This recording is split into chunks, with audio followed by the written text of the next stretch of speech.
when you're ready. Okay, so today I'm going to be talking to you about smart cars.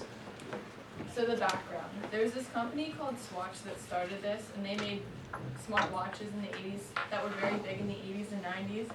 And they liked the idea of personalization in these watches, so they wanted to take it to a smart car. So Nicholas Hayek is the CEO of Swatch, and he believed that the automotive industry really ignored this idea of personalization in these cars, and he also wanted it to make it fit into small parking spaces. So the Swatch Mobile was the first name of the car. It did not stick because now we know it as the smart car. And then it went through many manufacturers. Nicholas Hayek had to go through many people, and they all rejected his idea. But then eventually Volkswagen was the one who agreed to it.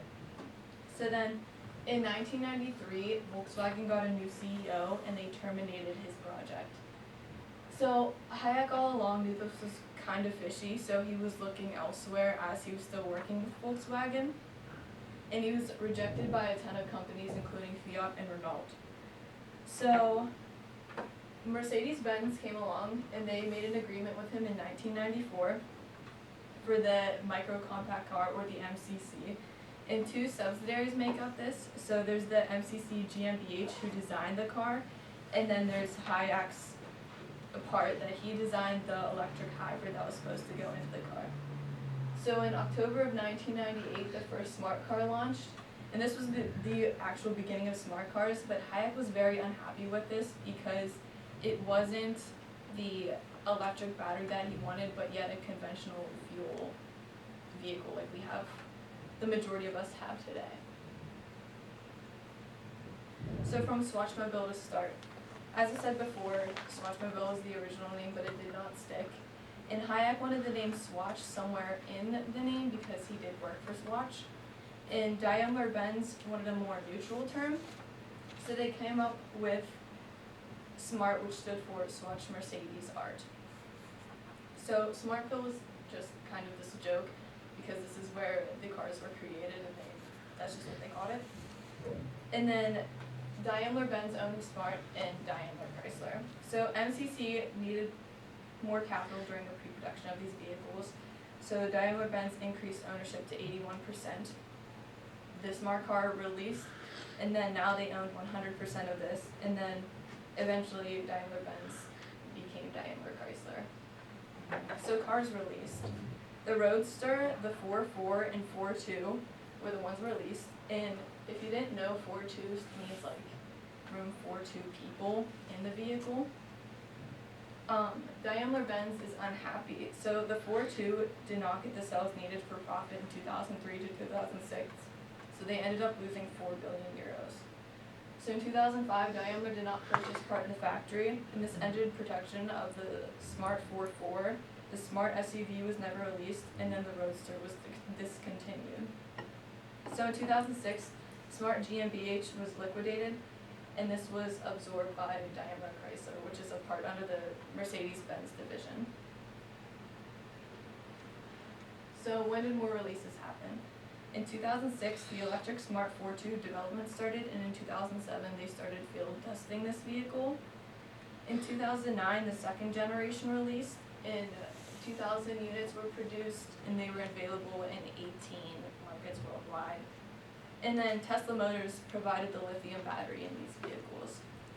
So at the 2011 Frankfurt Motor Show, there's another unveiling done here that launched in 2013, and this offered a higher top speed and quicker charging ability. In 2016, there was the Paris Motor Show. The 4th generation was shown, that was launched in 2017. So in 2019, it said no more, and Daimler-Benz announces that they are pulling the plug, but this will not affect the Mercedes-Benz GLE that's supposed to come out in 2020. So just to sum it all up, who was it? Nicholas Hayek and Daimler-Benz. What was it? The creation of smart cars. When? 1994 to present day. It began in Sweden, but then the headquarters was in Germany, and how it evolved from smartwatches and their personalization. So some of the pros that come along with this are 81% of crashes evolve from human error. And so if these smart cars were to become more popularized, there would be no human fault collisions, and we would need no need for a drunk driver, or no need for a DD, and there would be no drunk driving accidents. The computer will function properly and is designed to.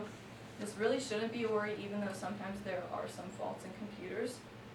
No distractions. Computers can't get distracted like us humans can. We constantly are looking at our phone or looking out the window or changing the radio station. Insurance and healthcare.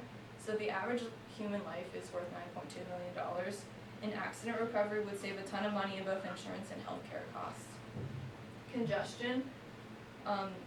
These self-driving cars would be involved in something called platooning, and that would decrease the congestion because everything is able to ride closer together. Communication between cars. All of these cars have a computer system in them, and every computer goes through the same coding process, so they're all able to read each other. Disabled people, there would be no worrying how to get them around anymore because these cars will be able to drive themselves. Higher speed ability, there would be no human fault for going slow, and there wouldn't be any holdup, as went back to the congestion. Police officers could handle bigger crimes. We would no longer have to worry about traffic tickets being given out because there would be really no person driving them to get the tickets. Less traffic, there's again higher speeds and riding close together. And then senior citizens, we wouldn't have to worry about getting around anymore because, again, like the disabled people, they would be driven around. And it's very beneficial to their health. So the cons. This still requires knowledge because if the computer were to fail, a person needs to be able to take control of the vehicle again. Cost. Americans are not going to buy into this because in later videos I'm going to show, it says they're in between like the mid $20,000 ranges, some of them. But for spending that much money, an average person is going to want a bigger car instead of a 4x2 that only can hold 2 people. People must opt in. All these benefits only work if every person has it.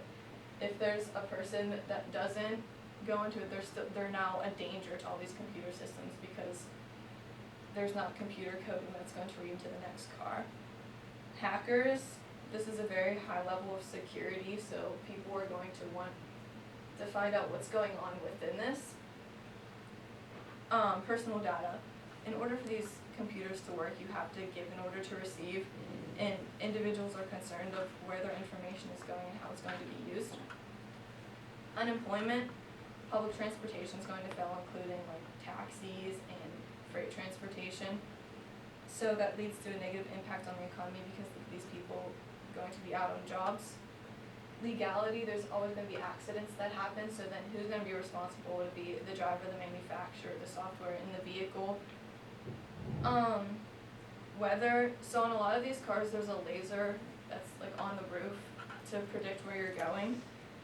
And if there's a heavy rain, these lasers won't function properly, so then would the driver have to take over? What would be the next step if something bad were to happen? Human signals. These cars rely heavily on traffic signals, so like the lights outside, and it cannot read human signals. So what if, like I know when the power goes out around here, the Kiski car wash light goes out, and everyone takes that as just a stop sign 3-way. But then what would that smart car have to do? Would they just keep going? And then what if there's an accident and a police officer has to direct traffic? It won't be able to read them. Local and state rules. So one of the rules that's brought up in the article is turning red on red in the laws, the state's laws on that, and how would the car be able to decipher what state they're in and how they would read this. So GPS, these cars, they function off the GPS, and a lot of times GPSs are wrong, and they lead everyone wrong, and there's always road detours. So then what would happen if the car couldn't function properly to get around? The gasoline industry is going to fail because of them, because all of the electric batteries that are going to be installed. Personal injury lawyers, there will be no need for them because the cars are safe, there will be no need for them.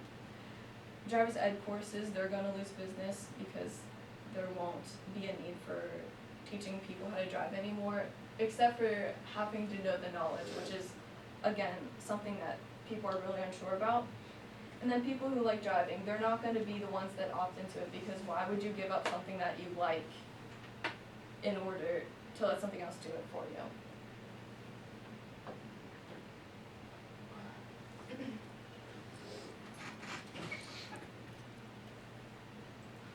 So this video is just an overview of the car.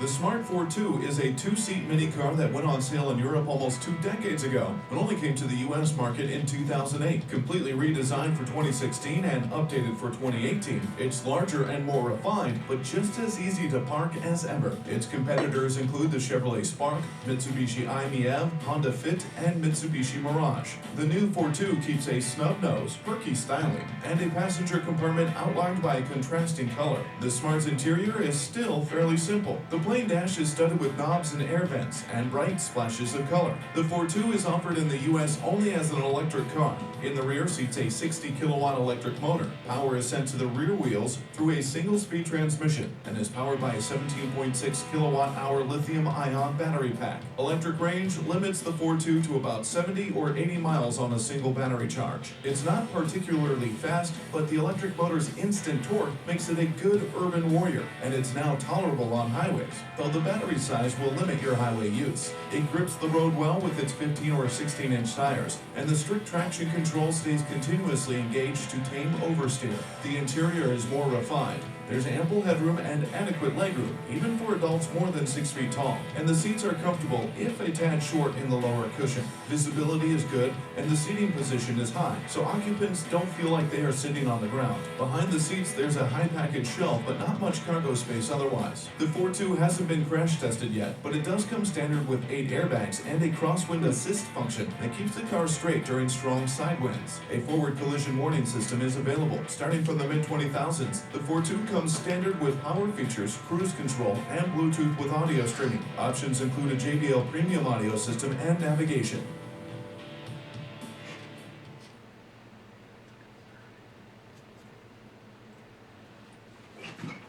Okay, I really like that video because it showed all the components of the car and just gave it like a brief overview, and you can understand what I'm talking about when I said like 4.2 means 2 people. And then like how I liked how it showed them going to a small parking spot because that's something Hayek wanted in the beginning, and it focused in on that. So the next thing I'm going to talk about is all these articles I found behind smart cars, and they all tell their strengths and weaknesses within the article. So the first one is pedestrian movement. So it began at the University of Michigan, and researchers are studying and teaching self-driving cars to recognize a pedestrian's next movement. So video snippets to 3D computer simulation. There's things from cameras, the LiDAR is I think how you pronounce it, and GPS, and they catch all these videos to create into a computer, and they call it the biomechanically inspired recurrent neural network, and it pretty much just sets up this thing that you can predict what a person's going to do next. So it can see you from about 50 yards in advance and start predicting your movements. So Ram Suderman, he's the University of Michigan Assistant Professor of Mechanical Engineering. He paraphrased that this area of work in the smart cars only ever looked at still images, and he says that definitely needs more advanced. So studying human movement. In order to equip these cars with this next thing of predicting a person's movement, they have to study the body itself. So they looked at foot placement, their stability during walking, pace, and limb symmetry. And so then it brought up stop sign recognition, because stop signs never move and they're always in the same position. So these cars have seen millions of pictures of stop signs, so they know what to do. Whereas a person always changes, and everyone's different. So the University of Michigan did this half and half study. So they took this video clip, and the first half was on making the movement predictions, and then the second half of the video clip was verifying the accuracy of these predictions. So Matthew Johnson Robertson, he's the assistant professor at University of Michigan of the Naval Architecture and Marine Engineering, and he says that the next movement in these smart cars is the predictions of people and what they're going to do next. So reading actions. They described a person standing there on their phone like this, not paying attention, and everyone's able to get that visual in their head. And they bring up the point that poses tell you a lot about a person, and a vehicle must know that a person on their phone isn't paying attention and be able to respond to that.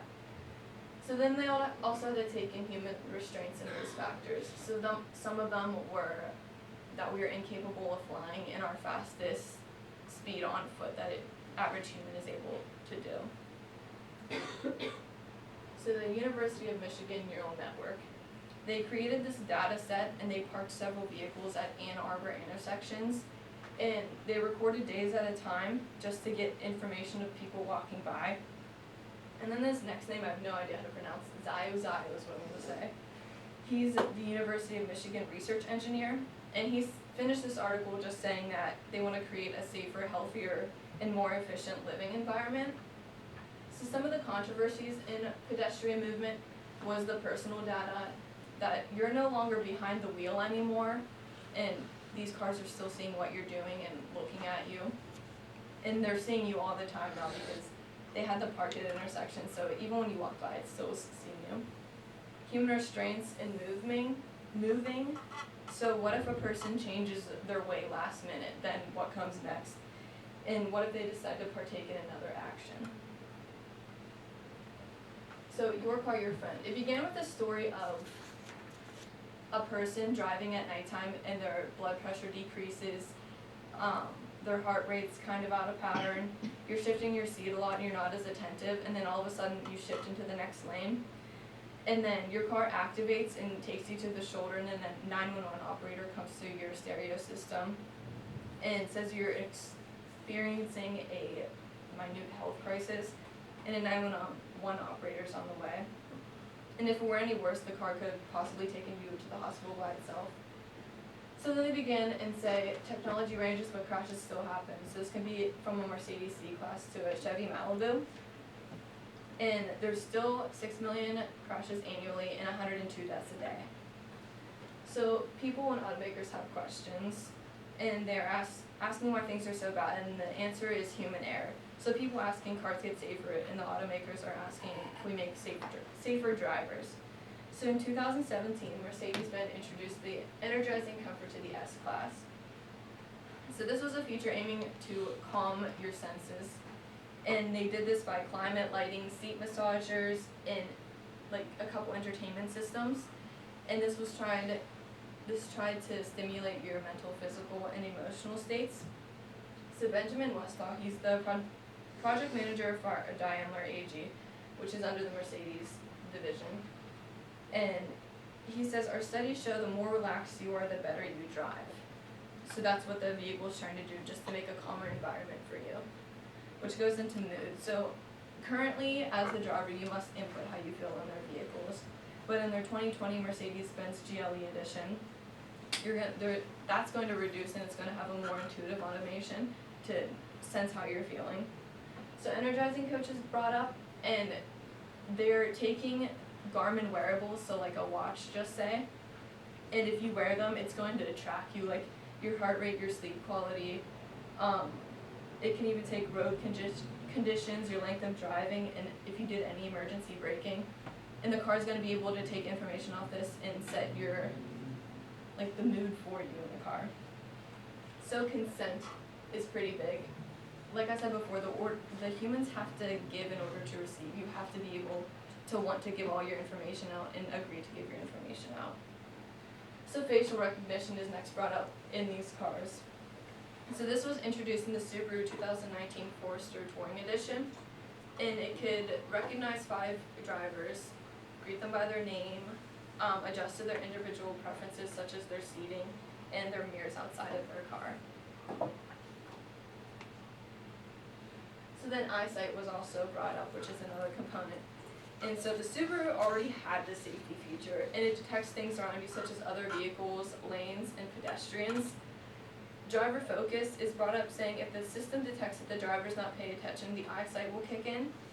And they also mentioned that it's not going to be a stretch if they eventually track your eyes and the blinking patterns that you do, and if you're not watching the road, because they feel that you should still be paying attention. General Motors was brought up, which is another car company. It says one of their vehicles has a hands-free driving system that only works if the driver is looking ahead. You can take breaks, of course, and look down if you're doing something, but the majority of the time you have to look ahead. And if it senses you're not looking ahead that long, the car will begin to shudder, so you do resume control, or it sees that you're paying attention. So then they said this airplane analogy. It was said by Paul Krajewski, and it says the handoff between automation and the human is critical. It must be very smooth. Airplane manufacturers have understood this for a while. So the main goal is fluid interaction between a human and the car.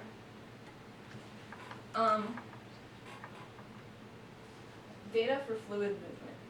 So the more you offer, the better your car is going to work. And the examples are heart rate, brain waves, eye tracking, and the galvanic skin response. So Krajewski said this statement that the goal is a system where the vehicle knows your calendar schedule and adapts. So like I said, the more you give, the better it goes. It just wants to know everything about you to make your experience more enjoyable. Transparency is huge. The biggest thing is trust in this. So a consumer has to give their manufacturer all the information. And Westfall says, when companies collect data without a use, it damages trust. Keeping your data anonymous and secure is very important. So this is the thing they're trying to say, that could be something that they just want to show that, hey, we're not going to steal your information, buy into our products. False positives can come out of this, which is, like if the car were to fail, then what would happen, or if it would read you wrong. And then ads on dash was something that they said, and to me it was kind of crazy because I think of like a computer screen. It possibly like a weight loss ad coming on your dash is something that came up, if it senses that for you, which I think's more of a distraction, but whatever. They brought up smart clothing, and this was mainly towards truck drivers to wear this vest, and the vest would sense if they are going to, like if they're not in the condition to drive, and that vest will like trigger the vehicle and it will take over. Vehicle-to-vehicle technology. Communications are sent through the GPS system, and like I said before, all the computers have the same coding, so the vehicles can process up to 1,000 feet of communication. So if there's a slippery road ahead, they will be able to read that. In the 2020 GLE, Garmin wearables and environmental factors are what are going to make your cabin experience. So the three main controversies in this is consent. People, like I said, have to give their all in order to receive it back. Transparency. In my con list, I brought up insurance and healthcare. So how do we know that there's not going to be some fine print that's said and they're going to give your information to possibly an insurance company that's going to boost your rates? False positives. What if your car reads you wrong? You're letting the car completely read you, and that would get honestly very annoying if something bad were to happen that shouldn't have, if it just read you wrong. Next is something that I thought was really important because we see them everywhere, is benefiting police car safety. So Ford's the company that is dealing with this, and it deals with their Ford Crown vehicles having lawsuits. So it's based around the fuel tanks in their vehicles, and more than a dozen police officers have been killed because of high impact rear collisions. Kristen Kinley, she's the Ford spokesperson, and she had all of these lawsuits in a central location of Cleveland. And they wanted all these issues known. Dallas officials sued solely just for information, said Madeline Johnson, which is their city attorney. And their main goal was just to know information. So Johnson was at this press conference, and she said Ford admitted the recommended fuel tank safety shields allowed excessive leakage in the crash test that they did perform. Next, they brought up the idea of terrorist attacks. And Johnson's office is pushing this because they want the technology in race cars and in Lincolns to be implemented into these vehicles, because if they can withstand collisions, so can, like especially the race cars, so can the police cars. So Ford tested puncture resistance, not leakage. These were done at speeds way out of federal standards, and Kinley said that these technologies would not translate to the officer's use. So Kinley said, quote, "We're taking on each individual piece of information that is inaccurate," and she just wanted to debunk the rumors. So Ford responded with officer safety. This was in response to the Arizona Attorney General, so Ford made some committees that went and studied officer safety, and now they decided that they will provide like a shield on their tanks for all 350,000 cruisers that are already on the roads, and they will also develop these optional trunk containers for them. So making it safe, this is what Ford wants to show. They want to show that they're willing to give, so they don't get negative feedback. And they said it's not for all. The consumers aren't going to need this because they never come into like any comparison that the police cars may have to someday. And I thought this was interesting because Ford was the one that initially started vehicles and the making of them, and now they had to kind of go back and fix their vehicles because someone said something bad about them. So saving on fuel costs. Stevens Institute of Technology, they're the ones who are studying fuel costs, and on the potential fuel savings of a smart car, they estimated $6.2 billion. So Yagani Hayuri, I think is her name, she's the professor of civil and environmental engineering and public policy, and she says the savings are not insignificant and that a person can save between $60 and $266 a year on savings of fuel. And that doesn't account for the savings of a more smoothly flowing traffic, fewer accidents, and a more aerodynamic efficiency.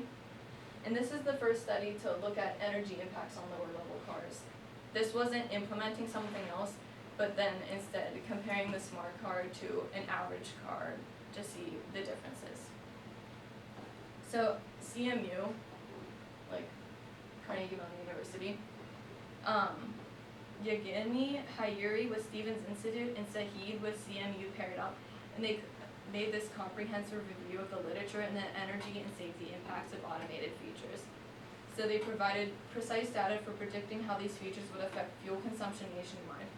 So they analyzed the benefits and costs, and this was associated with each automation technology, and they broke it down into 3 groups. So there was the warning signs, the control systems, and the info systems.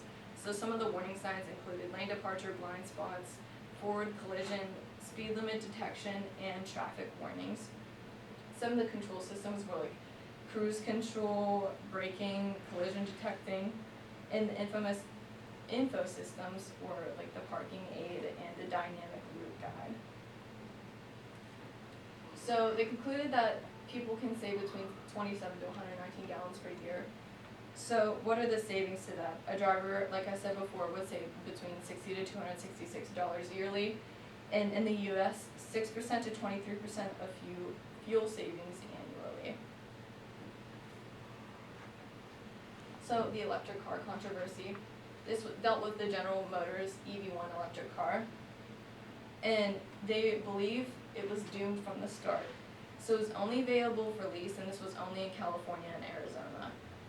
Their main goal was just to pacify people, and critics claim it was only, that was the only reason it was for, because people were concerned about the environment at the time. So the zero emissions mandate came out, and this said, like again, it was to help California's air pollution problem. It said 2% of all new cars sold by 1998 were to meet the zero emission standard defined by the state, and by 2003 there should be 10% of the cars. So the California Air Resources Board reversed this mandate, and that happened because lawsuits were filed against it. So this documentary called Who Killed the Electric Car came out, and this was oil companies bringing patents to not use the modern nickel hydride batteries in these cars because they feared of losing business. So GM said they couldn't sell enough cars, so they took back all their leases, which is very unbelievable because they had a long waiting list of getting these cars, and now all of a sudden they're saying they're not profitable and taking back everything. So in 2003, they disposed of all these cars, but 2 positives came out of the so-called scam. It was that GM technology did work, and that it established them as a leader in the electric vehicle company. So before, I found this very intriguing and scary because something that's going to drive you around and letting that fully have control of you. Like, I get scared when I'm in a car with someone else that I'm not driving because I don't have full control. And I feel as though people are lazy because of it, but it's beneficial to some like the elderly and the disabled people. After I see it's very extremely high tech and a lot of thought has to go into this, and it's amazing how far it has come. In a way, it's still lazy for people that really don't have a use for it, and it does hurt and benefit a lot, like the fuel company, the oil company. And I feel like it's still extremely slow and dangerous, because what if a big truck's coming at you and hits this? Like, we'll see, I have a video about a test crash, or a crash test about it, but I don't know, I feel like it still could be demolished very easily. So why did I choose this topic? I personally am a driver, and I like driving, so I wouldn't want something taking over, but I know there's very bad drivers like my brother who still cannot drive. I see many advancements in this, like my car compared to my mom's car. I have a 2019, or 2009, not 19, Toyota Corolla, and it's so basic, and my mom has a Honda Pilot. She has so many different features in hers. And then I just wanted to know more about it and see what else, how it started and how it developed. So this is the video of the crash test. I'll show you.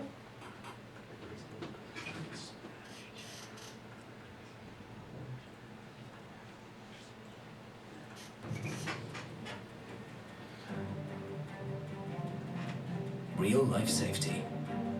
This philosophy applies to all Mercedes-Benz and smart vehicles. The main focus in their car-to-car crash tests is the compatibility of vehicles of different sizes and weights. Smart versus S-Class looks pretty much like David versus Goliath. And they will collide to demonstrate their high safety standards.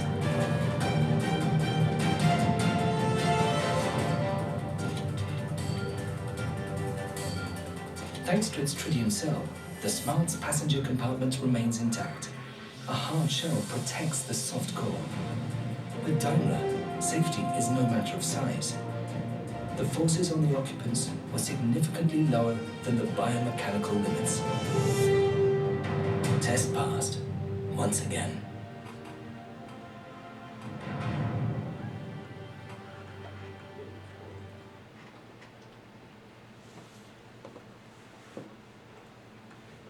Even after watching that, I still believe that if I got in a collision like that, I would be scared that I was going to die, because no matter what shield they say, I still believe that that car is going to be totally ruined. Even that, like, that last picture, you're not going to be able to drive that car afterwards.